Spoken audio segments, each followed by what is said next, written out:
Abra sua Bíblia em Apocalipse, no capítulo 3, no versículo 14, amém? Apocalipse 3, 14, diz assim a palavra do Senhor. Escreva esta carta ao anjo da igreja em Laodiceia. Eu estou na nova versão transformadora, tá? Vamos lá, Apocalipse 3, 14. Escreva esta carta ao anjo da igreja em Laodiceia. Esta é a mensagem daquele que é o Amém, a testemunha fiel e verdadeira, a origem da criação de Deus. Sei de tudo o que você faz. Você não é frio e nem quente. Desejaria que fosse um ou outro. Mas porque é como água morna, nem quente nem fria, eu o vomitarei da minha boca. Você diz, eu sou rico, próspero, não preciso de coisa alguma. E não percebe que é infeliz, miserável, cego e estás nu. Eu o aconselho a comprar de mim ouro purificado pelo fogo, e então será rico. Compre também roupas brancas para que não se envergonhe da sua nudez, e colírio para aplicar nos olhos a fim de enxergar. Eu corrijo e disciplino aqueles que amo. Por isso, seja zeloso e arrepende-se. Preste atenção, eu estou à porta e bato. E se você ouvir a minha voz e abrir a porta, entrarei e juntos cearemos como amigos.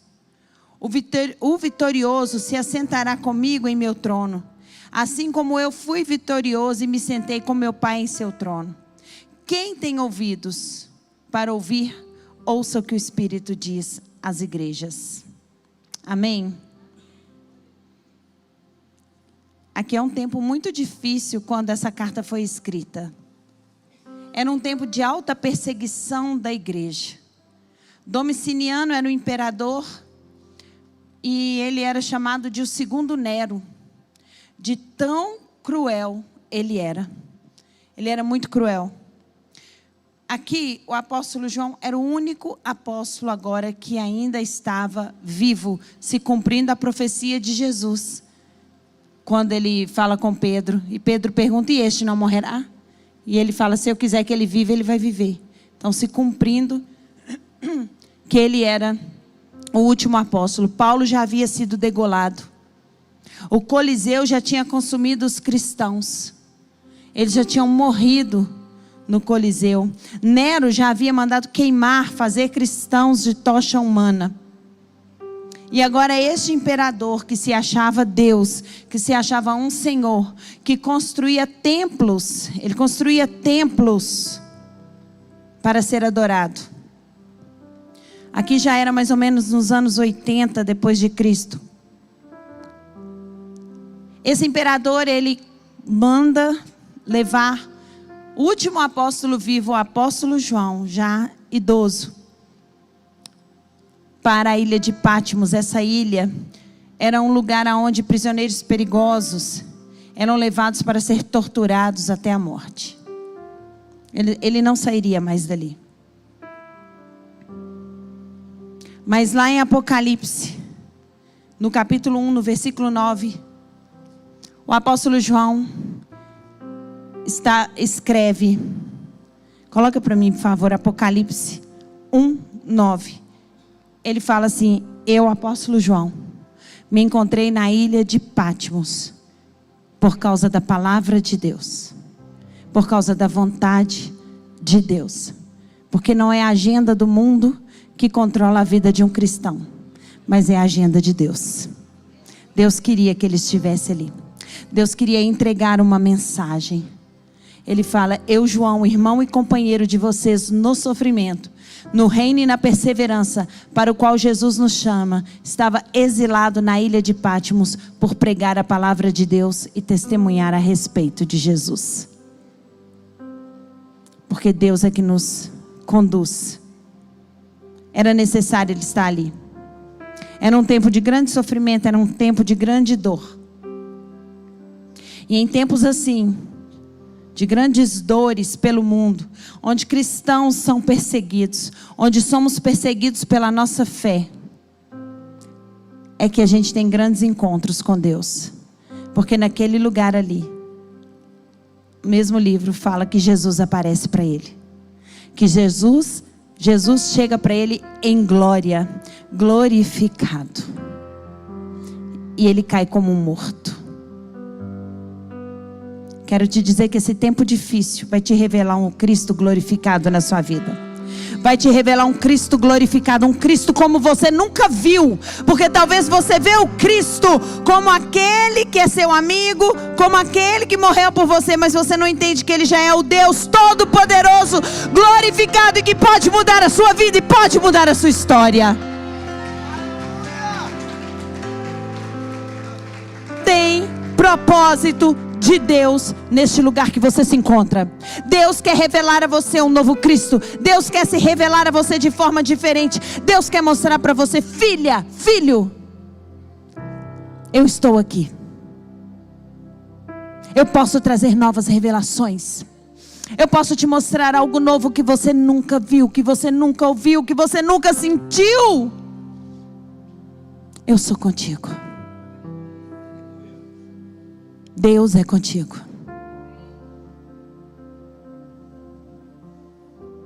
Sozinho, solidão, tristeza,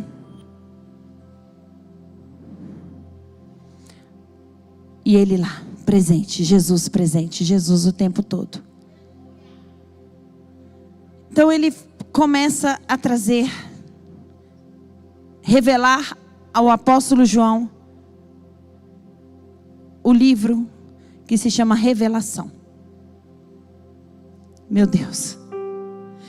Deus vai te dar uma revelação nova. Deus vai te dar uma direção nova. Deus vai trazer algo novo. Deus quer trabalhar algo novo em você. Deus quer te direcionar para um lugar que você nunca imaginou. Esse livro, escrito no momento de dor, e o Senhor começa a falar para ele: escreve as cartas às igrejas.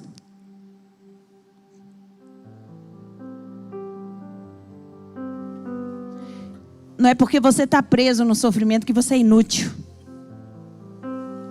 Isso me lembra o apóstolo Paulo preso numa das piores cárceres, escrevendo a carta para Éfeso, ensinando o outro como pelejar. Não é porque você está preso em uma situação que você é inútil. Deus vai te usar.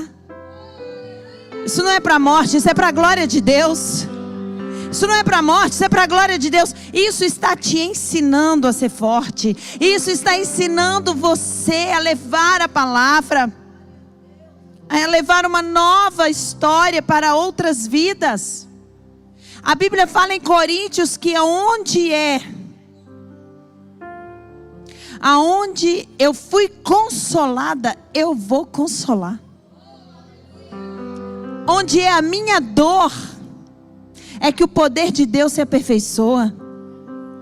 Pode reparar, se você passa por uma enfermidade e vence essa enfermidade, depois Deus te levanta para orar para um tanto de pessoa que tem a mesma enfermidade. Se você passou por uma restauração no casamento, sabe por quê? Porque a sua experiência vale muito para Deus. Jesus é maravilhoso. Deus não perde oportunidade, queridos. E é na dor que a gente cresce. Então ele estava ali e Deus falou assim: João, você acha que seu ministério parou porque você está preso? Não. Vamos trabalhar, meu filho. Bora, levanta essa cabeça, estufa o peito e bora, como diz o pastor Jefferson. Escreva cartas às igrejas. Escreva cartas às igrejas. E eu escolhi uma carta especial, que é a carta da igreja em Laodiceia, porque profeticamente ela aponta para a gente. Profeticamente, historicamente, Laodiceia foi uma cidade que foi destruída por um terremoto. Estava do lado da cidade de Colosso, que também foi destruída. E a esposa desse imperador falou: dá um nome a essa cidade, porque ela gostou muito da cidade. de Laodiceia em homenagem a ela. Então, historicamente, Laodiceia existiu. Mas, profeticamente, ela aponta para a última igreja, que somos nós. Nas características proféticas, cada igreja aponta para uma época da história da igreja.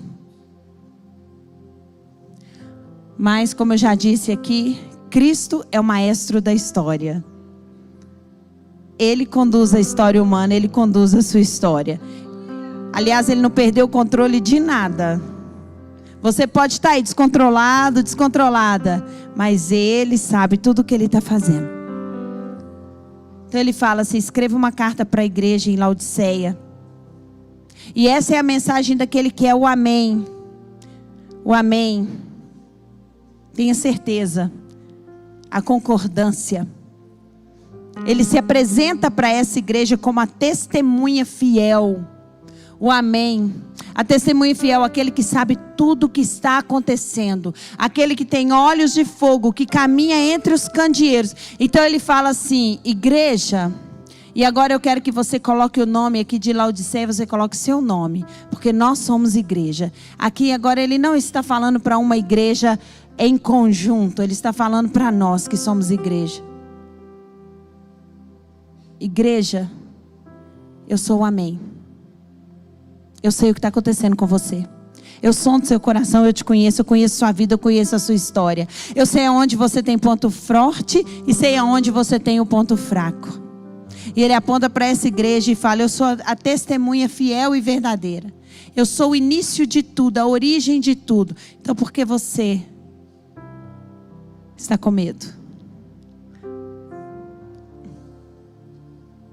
Só que todas as igrejas, Éfeso, Esmirna, Tiatira, Filadélfia, Jesus, ele elogia, porque essa é a maneira que Deus fala.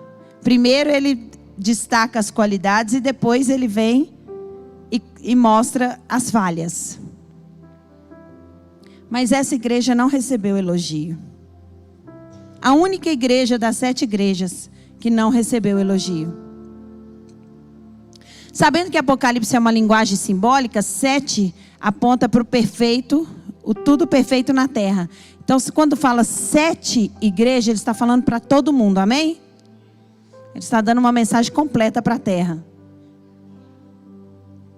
Aliás, depois eu vou dar o curso de Apocalipse aqui. Quem tiver interesse. É muito pontual. Porque você não precisa mais abrir os jornais. Você só precisa abrir Mateus 24, que você vai saber tudo o que está acontecendo no mundo. Vai ouvir falar de terremotos. O amor vai se esfriar. Grandes tragédias. Então nós já estamos nas dores, não é mesmo? Para mim já estamos no último sinal. E quando este evangelho for pregado em todo mundo, aí será o fim. Vocês acham que na era da informação está faltando? Então o Senhor ele fala no versículo 15 assim: eu sei tudo o que você faz. Eu conheço o que você faz, eu conheço a sua obra. Eu sei tudo o que você faz, porque fazer para Deus não interessa. Sabe? Fazer sem amor. Mas ele está olhando e dizendo, eu sondo o seu coração. Tem um defeito em você. Você não é frio e nem é quente. Você é morno. E é aqui que eu quero pregar. Será que somos mornos? O que é ser quente e o que é ser frio? Será que cumprir o papel divino na igreja, de orar, mas como anda a sua vida de oração e o porquê você ora? Você ora por uma causa? Você ora somente para ter? Você ora, ou como está a sua oração com Deus? Quanto tempo de oração? E o jejum? Você é quente? Você entra aqui, seu coração queima? Ou você entra aqui para mais um culto? Sabia que se não tem fogo, não tem culto? Porque nós simbolizamos o tabernáculo. Nós estamos aqui numa tipologia do tabernáculo de Moisés, né? Tabernáculo de Deus. Então, para ter culto, tinha que ter fogo no altar 24 horas. E o nosso altar é o coração. Se você entra aqui distraído, não tem culto. Você não cultuou a Deus, não teve sacrifício no seu coração. Não teve fogo aceso no altar. E o que Deus está chamando hoje é: eu quero ver você queimar. Eu quero tirar dessa mornidão, porque eu morno, eu vomito. Eu quero crentes apaixonados. Eu quero crentes que mesmo na ilha de Pátimos, quando entra dentro de uma igreja, quando me contempla, caem como mortos. Que olhem para mim e falam: Senhor, eu te adoro acima de todas as coisas. Independente do que eu faço, independente do que eu estou passando, o Senhor é a minha razão de viver. É isso que Deus quer da igreja. Mas a gente chega cultuando os problemas. A gente chega cultuando as nossas necessidades. A gente chega totalmente descrente de um Deus todo-poderoso. Como se o nosso problema fosse o nosso Deus. Como se a nossa história fosse o nosso Deus. Então eu chego chorando porque eu tenho um problema. Não porque eu tenho um Deus que resolve problema. Igreja, está na hora de acordar. Todas as noivas dormiam. Está na hora da igreja acordar. Aquecer em amor. Orar pelas nações. Orar pela nação brasileira. Nós temos problemas maiores. Tem um ditado no mundo, né? Um ditado que a gente usa, mas é isso aí. Não apresente o seu problema para Deus, mas apresente o seu Deus para o seu problema. Confia nele. Acredite no que Deus tem para a sua vida. E passe o que tiver que passar. Porque nós vamos passar lutas, vamos passar tribulações. Olha, nós gostamos de tantas promessas, não é mesmo? Deus vai te honrar, você é mais que vencedor. Mas tem uma promessa muito importante: no mundo tereis aflições, mas tem de bom ânimo, tem de fé. Você tem algo que o mundo lá fora não te dá. Você tem um Deus poderoso que te dá a paz que excede todo entendimento, que é contigo, que te fortalece. Você pode declarar no seu dia a dia: eu tudo posso naquele que me fortalece. Eu posso passar pela ilha de Pátimos, eu posso passar por uma doença, eu posso passar por uma tribulação. Eu posso, porque eu tenho um Deus todo poderoso. Ponha Deus no seu devido lugar. Destrona o problema. Destrona a preocupação. Não seja morno, querido. Volte a orar. Volte a jejuar. Volte a ter suas horas de oração na madrugada, porque é tempo de orar. É tempo de intimidade com o Senhor. É tempo de orar pelo planeta Terra. Eu vi um jornalista, ele colocou um poeminha, o Roberto Mota, ele colocou, eu sigo ele. E ele falou que ele foi na praia com a filhinha dele, que ele sentou a filhinha no colo. Que a filhinha falou: papai, eu fico no seu colo e você fica no colo da terra. Foi tão emocionante, eu falei, é tão bom ler coisas assim. Todos nós estamos no colo da terra, queridos. Nós temos que orar pelo nosso planeta. Orar para o que o Senhor vai fazer nesse tempo de volta de Cristo. Está na hora da igreja se posicionar olhando para o alto, de onde me vem o socorro. Não é o governo da terra que comanda a sua vida, mas o governo do céu. Nós vivemos no reino de Deus, e o reino de Deus é regido por princípios, e um dos princípios é ser quente. Deus não gosta do morno. Está escrito aqui, ele vomita. Ele vomita. Larga um pouco o celular. Larga um pouco esse celular. Está trabalhando demais. Mas se Deus quiser te parar, Ele te para, hein?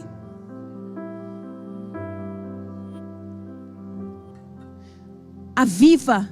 Eu acredito sim que a igreja brasileira vai ser chamada para um grande avivamento. É a promessa. Nós temos a promessa que nós seremos uma igreja que vai avivar as nações. Mas Deus convida a gente para um avivamento pessoal e íntimo. Deus nos convida para queimar por dentro. Deus nos convida para respirar a palavra de Deus no nosso dia a dia. Deus nos chama para ser quente, para queimar por Ele, criando um filho. Sabia disso? Que às vezes a gente acha que queimar é só a emoção e a sensação de queimar. Claro que tem que ter essa sensação, porque a pior coisa é ser frio. É ser frio, gélido. Deus nos chama para ser igreja, como mãe, como pai, como patrão. Você não precisa de altares e púlpitos para ser igreja. Você não precisa estar dentro de uma igreja. É muito importante congregar, porque aqui somos alimentados, aqui somos afiados, aqui somos desafiados. Mas no nosso dia a dia, o Senhor não quer mais gente morna. O Senhor quer que a gente ative a nossa fé nas palavras. Sabe, Deus falou comigo. Eu falei ontem, eu trouxe isso. Falei, não vou compartilhar tudo porque não é tempo. Mas eu estava pedindo a Deus em oração uma coisa. E o Senhor falou comigo, filha, você não está conseguindo porque você está quebrando esse princípio. Ajusta esse princípio aqui que sua vida muda. Sabe, na intimidade com Deus Ele revela para você o que você tem que fazer. No meu livro eu falo que eu estava lavando louça quando Deus me trouxe a solução de um problema. Mas eu lavando louça, eu falei com Deus, Deus, por que eu faço assim? Não perca a oportunidade de queimar por Jesus. Se você está com um problema muito sério, uma dificuldade, a Bíblia nos ensina, tem um princípio, apresentar tudo em oração. Apresentar em oração para o teu Deus. Como que está a sua oração? Não é preocupação, é oração. Ore incessantemente. Porque o Senhor, Ele está chamando a atenção dessa igreja. Que ela é morna. E o morno a gente vomita. Né? O pessoal antigo, se o menino tinha bebido alguma coisa. Eu sei porque minha mãe conta isso. Que minha irmã bebeu água sanitária.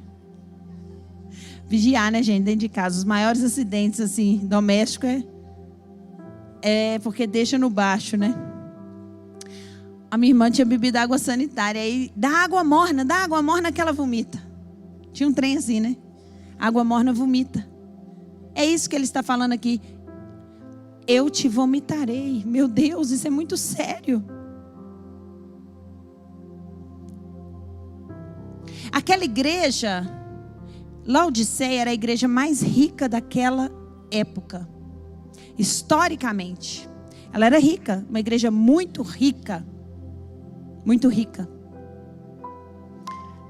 Então ela se satisfazia em si mesma. Ela era feliz com ela mesma. Porque Jesus ouvia o que ela pensava, e ouvia o que ela achava, e ouvia o que ela dizia. Então Jesus repete isso para João, que diz assim: sou rico e próspero, e não preciso de coisa alguma. Cuidado com a comodidade. Cuidado com os lugares bons. Cuidado com o lugar cômodo. Ele traz mornidão.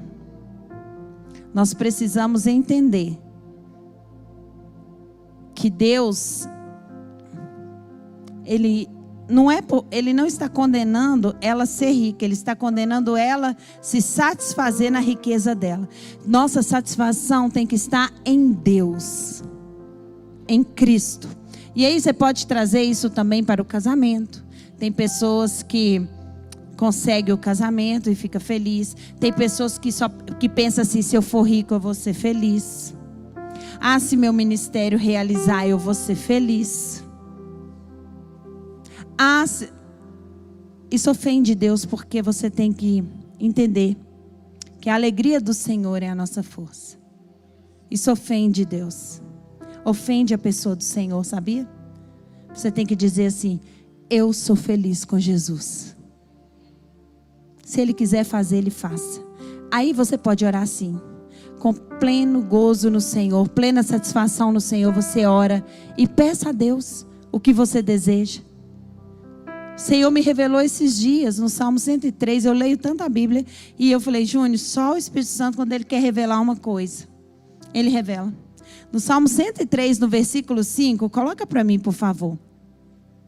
Eu falei: nunca vi isso na minha vida. Até na Almeida, eu vi todas as versões. Eu falei: não é possível que eu nunca vi isso na minha vida, porque só agora Deus me mostrou isso. Ele enche a minha vida de coisas boas e minha juventude é renovada como a águia. Eu falei: Deus, eu quero renovar. Aí você fica pedindo: Deus, renova minhas forças. Renova minhas forças.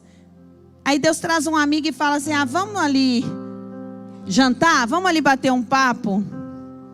Um amigo renova as forças da gente. Uma amiga renova nossas forças. E eu comecei a entender que Deus nos dá coisas e traz presentes para nós e bênçãos para renovar as nossas forças, para nos alegrar. E eu falei: Deus, muito obrigada por essa palavra. Eu nunca vi isso antes. Vocês já tinham visto isso? Então, quando você pedir, aí, agora que você for pedir para renovar as forças, você fala: Seu Deus, traz uma coisa boa para mim. Troca a oração, fala: Deus, traz uma coisa boa para mim, porque no momento que essa coisa boa chegar, minha força vai ser renovada, vou me alegrar. Aleluia.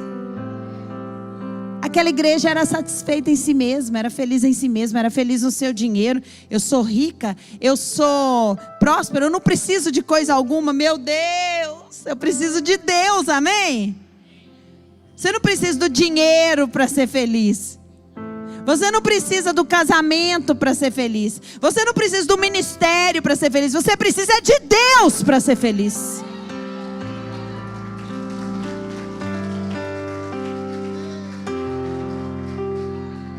Nele está o nosso pleno gozo. Nele está a nossa plena alegria. Oh, glória. Então ela acha que é feliz. E o Senhor fala com ela: e você não vê que você é miserável, pobre, cega, infeliz e nua. Uau! Que engano que aquela igreja estava vivendo, né? Será? Será que a gente não vive no engano também do mundo? No engano das coisas do mundo?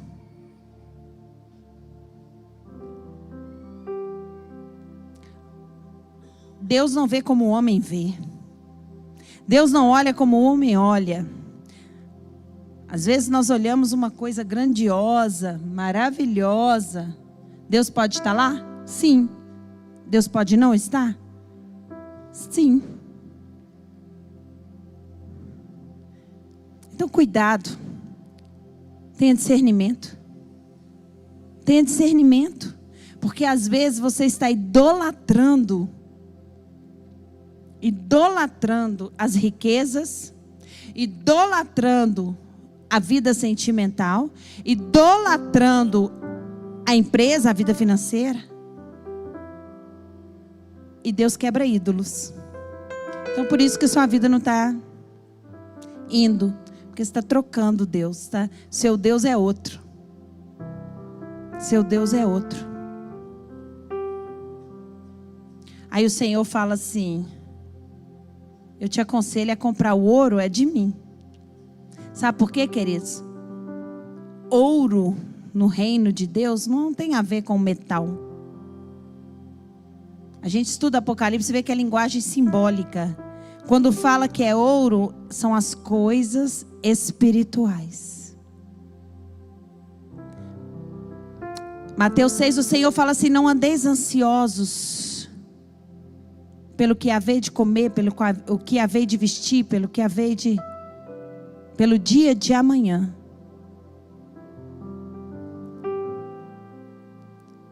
Por que você está ansioso? Não, o reino de Deus e a sua justiça, e as demais coisas vos serão acrescentadas. Deus está falando assim, posiciona na vida espiritual. Posiciona comigo. Busque o reino de Deus e a sua justiça, quer dizer, a sua constituição. Busque o reino de Deus e a sua constituição. O que fala, os princípios de Deus. Anda dentro dos meus princípios, que eu resolvo o resto. Vocês entendem isso? Então a gente fica correndo atrás do vento. Fica desesperado. Tem que trabalhar? Tem que fazer as coisas? Tem. Mas faça dentro dos princípios de Deus, dentro da justiça de Deus. Isso é comprar ouro de Deus. É buscar as coisas espirituais. É buscar o reino. Então aquele povo estava com o coração. A razão da mornidão deles é que a alegria deles estava na riqueza da terra. Deus mandou um terremoto lá, quebrou tudo. Acabou com tudo. Não coloque seu coração nas coisas da terra, porque Deus pode mandar um terremoto e acabar com tudo. Não coloque seu coração no seu casamento. Está repreendido em nome de Jesus, mas Deus, eu já vi, eu sou pastor, eu já vi. Pessoas que tinham uma vida tão segura, e de repente desmoronou tudo. Então eu te aconselho a comprar ouro do Senhor hoje. Também compre vestes brancas, quer dizer, em Apocalipse diz que as vestes brancas da noiva são os atos de justiça que a gente tem aqui na terra. Então continue com seus atos de justiça, caminhando no centro da vontade de Deus, agindo conforme o desejo de Deus, para que não se envergonhe da sua nudez, porque aquela igreja, ela achava que ela era maravilhosa, rica, mas ela era infeliz, nua, não tinha atos de justiça. A gente pode olhar muito a igreja de hoje, né? Muito voltada para si, muito voltada para si, muito voltada para os templos suntuosos, né? Muito voltada para os seus eventos e pouco voltada para fora. E a palavra eclésia é para fora. Eu concordo sim que a igreja tem que ter um conforto, é muito bom a gente ter um ar-condicionado, ter uma sede maior, mas nosso coração tem que estar nas igrejas de carne e osso. Nós temos que ir para fora. Pregar para crente é bom, mas nós temos que pregar lá fora. Nós temos que ganhar mais almas. Nós temos que crescer o reino, investir no reino. E colírio para aplicar nos olhos a fim de enxergar. Então a sua oração é: Senhor, eu quero buscar as coisas do Senhor. Eu quero ter meus atos de justiça e eu quero ter colírio para os meus olhos, que é discernimento espiritual. Eu quero ter visão espiritual. Sabe, muitas pessoas entram em cada furada por falta de discernimento espiritual. Josué mesmo fez uma aliança que ele não deveria ter feito com o povo de Gibeá por falta de discernimento espiritual. E era um homem de Deus, um líder levantado por Deus. Amém, igreja? Nenhuma correção é boa, né? Nenhuma correção é boa, né? Aposto que você está pensando assim: ai, pastor, eu vou... Amanhã é segunda-feira, gente. Amanhã é um dia ótimo para a gente já fazer um plano espiritual de oração e jejum. Meu Deus, que maravilha. O maior desafio de um pastor é orar o tanto que as pessoas pensam que ele ora.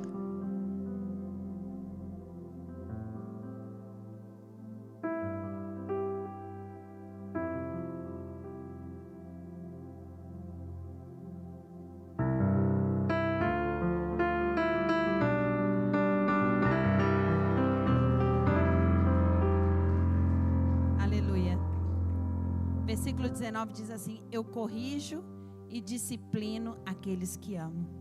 Então, se há disciplina nessa igreja hoje, é porque Deus nos ama. Qual pai, né, que não disciplina o filho, né? Você vê o filho fazendo coisa errada, você vai lá e disciplina. Meu Deus, obrigada por esse amor. Nós não queremos ser vomitados, nós queremos sim queimar por dentro. Nós queremos arder, porque olha onde que tem que arder. Agora ele fala para aquela igreja assim: eu quero voltar para o meu lugar de honra, porque vocês colocaram a riqueza, vocês colocaram outras coisas no trono do tabernáculo. E eu vou falar agora no versículo 20, preste atenção que eu estou à porta e bato. Se você ouvir a minha voz e abrir, eu entrarei.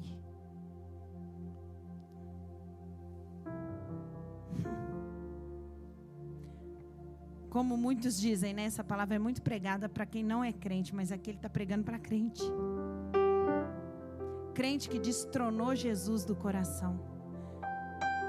Uma igreja que não tinha mais, o Senhor não estava na sala do trono. O altar tem que ficar aceso, fogo 24 horas. Davi fazia o turno para que o fogo não se apagasse. Esse é o trono, e ele fala assim: eu estou do lado de fora.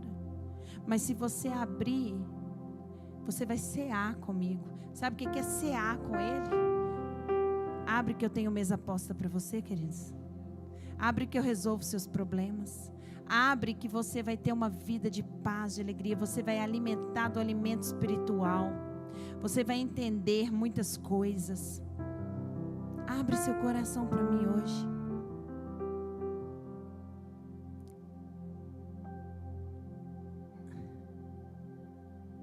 O vitorioso, ao que vencer, quer dizer, se ao que vencer, ao vitorioso, é sinal que isso não é fácil.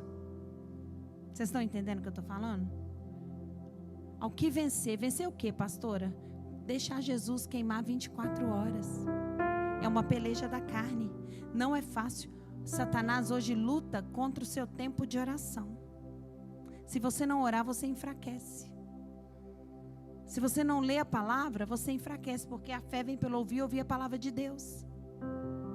Então eu quero nessa manhã dizer para você: luta, não desista, não desista de você, não desista.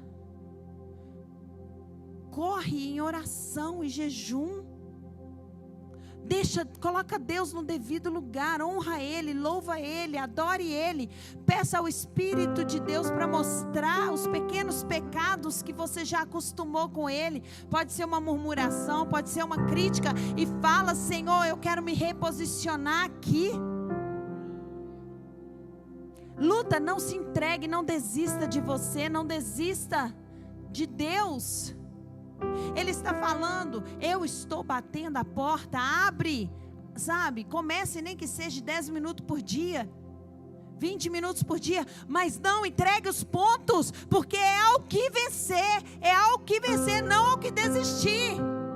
Deus procura uma igreja quente, gloriosa, guerreira. Igreja não é hospital, igreja não é lugar de gente fraca, igreja é exército de Deus. Igreja tem que estar pronta para vencer os obstáculos, e você está posicionado.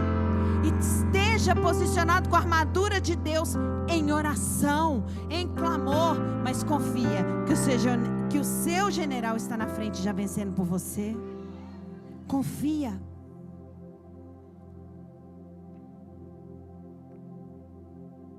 Já cansei, pastor. Quem não cansa numa batalha, queridos? Fala para mim quem não cansa. Está cansado? Pede a Deus uma coisa boa, um refrigério aí. Deus vai te dar um refrigério e depois você volta para a batalha. Já cansei, pastor. Tem anos que eu oro por isso. Tem anos. Então, começa agora a se corrigir. Coloca Deus em primeiro lugar. Veja onde você está falhando. Peça ao Espírito Santo. Aquela igreja estava falhando porque o coração dela estava nas riquezas, não estava em Cristo. Por isso ela estava ficando morna. Meu Deus, que equação. Que equação é essa?